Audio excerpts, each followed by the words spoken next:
ating balikan ang mga natatanging good deeds at amazing features sa nakalipas na huling linggo ng Nobyembre, handog ng mga kapulisan ng Cavite.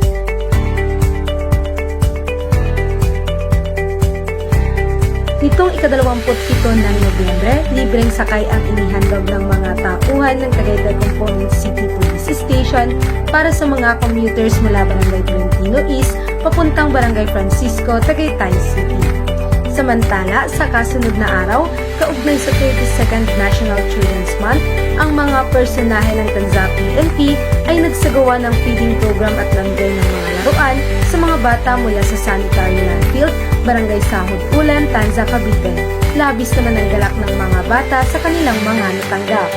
Maliban pa dyan, nito lamang ika-29 ng Nobyembre, aktibong nakilahok ang mga kapulisan ng Cavite sa bloodletting activity na may temang dugong buhay, magilas na alay sa kaligtasan ng sambayanan na ginanap sa Camp Brigadier General Pantaleon Garcia, Imus City, Cavite. Ang aktibidad na ito ay naglalayong makalikom, makatulong at makapagbahagi ng libreng dugo sa mga pasyenteng may malalang karamdaman at nangangailangan ng dugo upang madugtungan ang kanilang buhay at maibsan ang alalahanin ng kanilang mga pamilya.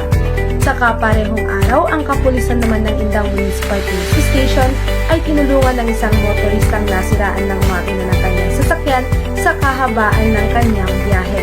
At nasaksihan nga natin ang iba't ibang good deeds at amazing features handog ng mababait nating kapulisan ng Cavite Police Provincial Office sa pamumuno ng masigasig na Acting Provincial Director, Police Colonel Dwight E. Alegre. Tunay nga ang ating mga kapulisan ay handang tumulong sa anumang oras, kahit saan, kahit kailan, sila ay maaasahan.